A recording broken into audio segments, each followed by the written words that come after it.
दोस्तों 4 PM list में आपका इस्तकबाल है। 4 PM के इस चैनल पे हम आपके लिए लेके आते हैं खाड़ी देशों से जुड़ी जरूरी जानकारी और रोचक कहानियां। इसी कड़ी में आज हम बात करेंगे डिजिटल ट्रांसफर की। दोस्तों संयुक्त अरब अमीरात की चमकती दमकती दुनिया में अपराध के खिलाफ लड़ाई हमेशा सख्ती से लड़ी जाती है, लेकिन अब दुबई लोक अभियोजन ने इस नई चेतावनी एक जारी कर दी है जो सीधे आम लोगों के बैंक खातों और पैसों के लेन देन से जुड़ी है। अगर आप अनजाने में या जानबूझ के किसी अज्ञात या संदिग्ध बैंक खाते में पैसे भेजते हैं, खास के अगर वो नशीले पदार्थों की खरीद फरोख्त से जुड़ा है, तो आपको जेल हो सकती है और लाखों दरहम का जुर्माना लग सकता है। ये चेतावनी ना सिर्फ ड्रग डीलर्स के खिलाफ है, बल्कि उन लोगों के लिए भी है जो बिना सोचे समझे अपने आईडी कार्ड या खाते का इस्तेमाल करवा देते हैं।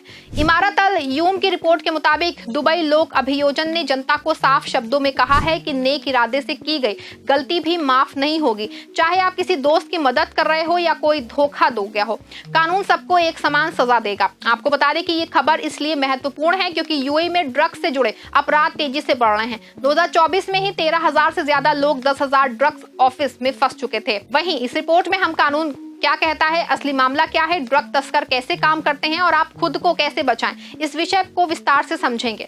दोस्तों यूएई सरकार ने ड्रग्स के खिलाफ जीरो टॉलरेंस नीति अपनाई है। 2021 में जारी फेडरल लॉ नंबर 30 ने नशीले पदार्थों और साइकोट्रोपिक पदार्थ के खिलाफ लड़ाई को नई ताकत दी है। ये कानून ड्रग्स की तस्करी, बिक्री, खरीद, कब्जा और इससे जुड़े हर काम को सख्ती से रोकता है।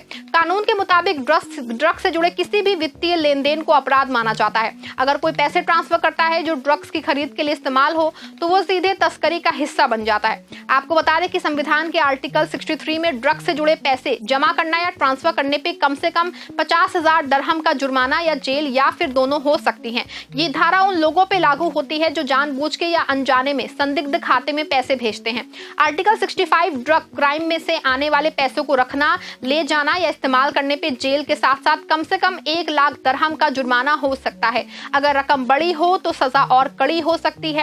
आर्टिकल 96 विदेश से कंट्रोल्ड मेडिसिन या ड्रग्स इंपोर्ट करने पे भी सख्त सजा है अगर ये बिना परमिशन के हो। वहीं ये कानून तस्करों के नए नए तरीकों को भी कवर करता है, जिसमें ऑनलाइन बिक्री और बैंक ट्रांसफर शामिल है। कानून बनने से पहले 2016 का पुराना कानून था, लेकिन 2021 का ये वर्जन ज्यादा सख्त और आधुनिक है। इसमें एंटी नारकोटिक्स काउंसिल का गठन भी हुआ जो राष्ट्रीय स्तर पर रणनीति बनाती है। यूएई की ministry of health and prevention के अनुसार ये कानून ड्रग्स को कंट्रोल सब्सटेंस की लिस्ट में रखता है, जिसमें कि कैप्सूल, पाउडर, इंजेक्शन सब शामिल हैं। अगर कोई मरीज को डॉक्टर की सलाह पे दवा लाता है तो उसे एक्सपोर्ट हेल्थ सर्टिफिकेट लेना पड़ता है, वरना अपराध है। आपको बता दें कि इस कानून का असर साफ दिखता है। 2023 में ड्रग अरेस्ट 20% बढ़ गए थे और 2024 में ये संख्या 13,000 पार कर गई। मिनिस्ट्री ऑफ इंटीरियर के आंकड़ों से पता चलता है कि ज्यादातर केस पोजेशन और ट्रैफिकिंग से हैं, लेकिन फाइनेंशियल ट्रांसफर केस भी तेजी से बढ़ रहे हैं। यूएई की AML पॉलिसी भी इससे जुड़ी हुई है जो संदिग्ध ट्रांजैक्शन को मॉनिटर करती है। अगर बैंक को शक हो तो वो रिपोर्ट करते हैं और लोक अभियोजन लेता है। कुल मिलाकर यह कानून ना सिर्फ अपराध रोकता है बल्कि लोगों को जागरूक भी करता है। दुबई लोक अभियोजन ने हाल ही में एक सेमिनार आयोजित किया जिसका लीगल चैट्स नाम था। ये सेमिनार दुबई के लोगों को कानूनी जोखिमों के बारे में बताने के लिए था। सहायक लोक अभियोजन अब्दुल्ला सालेह अल राइसी ने ये बोलते हुए कहा कि कई लोग अनजाने में अपराध में फंस जाते हैं। वे अपने आईडी कार्ड दोस्तों को दे देते हैं और जो फिर ड्रग डीलर्स को पैसे भेजने के लिए इस्तेमाल करते हैं। अल राइसी ने जोर दिया कि नेक इरादा कोई बचाव नहीं है, कानून अज्ञानता को माफ नहीं करता। आपको बता दें कि चाहे वो ड्रग की खरीद हो या संदिग्ध सोर्स से पैसे आना हो, किसी अज्ञात खाते में ट्रांसफर ना करें। लोक अभियोजन कहता है कि बैंक एक्टिविटी को मॉनिटर किया जाता है। अगर ट्रांजैक्शन संदिग्ध लगे तो जांच शुरू हो जाती है। वहीं कई केस जो है ऐसे भी होते हैं जो लोग अपना या परिवार के सदस्य का आईडी देते हैं जो बाद में क्राइम में यूज होता है। अल राइसी ने कहा कि एक चेन रिएक्शन है, एक छोटी मदद बड़ा अपराध बन जाती है। बता दें कि तस्कर लोग फर्जी बिजनेस के बहाने अकाउंट खुलवाते हैं, फिर ड्रग मनी वॉश करते हैं, जिसको लेकर लोक अभियोजन ने चेतावनी दी है कि ऐसे मामले में मालिक को भी सजा मिलेगी। सेमिनार में अल राइसी ने फेडरल लॉ 30 का जिक्र किया और उन्होंने बताया कि ये कानून तस्करों के अनाम मैसेज जैसे कि तरीकों को टारगेट करता है जहां ड्रग्स ऑनलाइन बेचे जाते हैं और पेमेंट बैंक के जरिए किए जाते हैं। सजा के तौर पे जेल 1 से 10 साल तक हो सकती है और लाखों में जुर्माना भी हो सकता है। दुबई पुलिस भी इस चेतावनी का समर्थन कर रही है। वो कहते हैं कि 2025 में ड्रग प्रिवेंशन फोरम में इस पे चर्चा होगी और चेतावनी इसलिए जरूरी है क्योंकि यूएई में विदेशी ज्यादा हैं। एक छोटी गलती करियर और फैमिली को बर्बाद कर सकती है।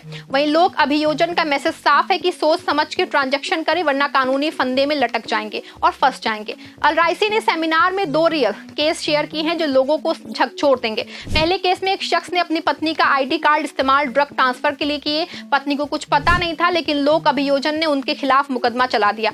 कोर्ट में घंटों सुनवाई हुई। जुर्माना और जेल का डर दोनों का माहौल था, जिसको लेकर अल राइसी ने कहा कि पत्नी ने सोचा था कि ये सामान्य ट्रांसफर है लेकिन ये ड्रग मनी थी। वहीं अब वो कानूनी लड़ाई लड़ रही हैं। दूसरा केस एक गल्फ नेशनल महिला का है जिसके हस्बैंड ने उनके आईडी से ट्रांसफर किया जो तस्करों से जुड़ा था, जिसके बाद महिला को लोक अभियोजन के पास भेजा गया जहां पे उसने कहा कि मैं निर्दोष हूं, लेकिन कानून ने कहा कि आईडी आपके नाम पे है तो जिम्मेदारी आपकी है। ऐसे में केस यूएई में आम हो रहे हैं। 2024 के आंकड़ों में 20% ड्रग केस वित्तीय समावेश से जुड़े हैं। दुबई कस्टम्स ने 2025 में 1.2 टन साइको क्रिएटिव ड्रग्स पकड़े हैं। जांच में पता चला है कि पेमेंट अनाम अकाउंट से हुए थे। कई लोग फंस गए जो सिर्फ मदद कर रहे थे। वहीं ये मामले दिखाते हैं कि अपराधी की जड़ें कितनी गहरी हैं। एक दोस्त का भरोसा या फैमिली का आईडी सब कुछ उल्टा पड़ सकता है, जिसको लेके लोक अभियोजन कहता है कि ऐसे केस बढ़ रहे हैं क्योंकि तस्कर स्मार्ट हो गए हैं। वे सोशल मीडिया पे फर्जी अकाउंट बनाते हैं और लोगों को फंसाते हैं। आपको बता दें कि तस्कर अब पुराने तरीके छोड़ चुके हैं, अब वे हाईटेक हो गए हैं। अल राइसी ने बताया कि अनाम मैसेज सबसे खतरनाक है। इसमें ड्रग्स डार्क वेब या सोशल मीडिया पे ऑनलाइन बेचे जाते हैं। खरीदार को एक टैक्स आता है जिसमें ड्रग छिपे पैकेट के जेपीएस के ऑर्डिनेट्स होते हैं। पैकेज जंगल या फिर रेगिस्तान में दबा होता है। पेमेंट बैंक ट्रांसफर में भेजी जाती है जो तस्करों को में कंट्रोल में वो होती है। दुबई पुलिस ने 2022 में अनाम मैसेज कैंपेन चला रखा है। 2023 में उन्होंने चेतावनी दी कि अवांछित ईमेल से सावधान रहें। 2025 में ये ट्रेंड और बढ़ा। एक रिपोर्ट के मुताबिक तस्कर जीपीएस यूज करके ड्रग्स की उसको रिमोट एरिया में छुपाते हैं। खरीदार खुद जाके उठा लेता है। दुबई कस्टम्स ने जून 2025 में ऐसे 1.2 टन ड्रग्स पकड़े जो इसी तरीके से आ रहे थे। सोशल मीडिया पे ड्रग्स को पार्टी आइटम कह के बेचना। दुबई ने अगस्त 2025 में जेसीसी वर्कशॉप होस्ट किया जिसने ऑनलाइन ड्रग्स सेल्स पे फोकस किया।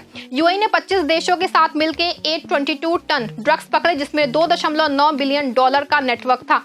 वहीं ये तरीके कानून को चैलेंज करते हैं लेकिन फेडरल लॉ 30 उन्हें कवर करता है। तस्करों को 10 से 15 साल जेल मिल सकती है। आपको बता दें कि 2024 के आंकड़े डराने वाले हैं। मिनिस्ट्री ऑफ इंटीरियर के अनुसार 13,000 से ज्यादा लोग 10,000 ड्रग ऑफेंस में शामिल थे, जिसमें पोजेशन 40%, ट्रैफिकिंग 30% और फाइनेंशियल क्राइम 15% था। 2021 से गिरफ्तारी 20% सालाना बढ़ रही है। आपको बता दें कि 2023 में 8,428 लोग गिरफ्तार हुए। 2025 में यूएई ने ग्लोबल ऑपरेशन में हिस्सा लिया। $2.9 बिलियन का नेटवर्क तोड़ा, लेकिन घरेलू स्तर पे चुनौती अभी बाकी है। वहीं इस खबर पे आपकी क्या राय है कमेंट में जरूर बताइएगा और खबर को लाइक शेयर करें, चैनल को सब्सक्राइब करें।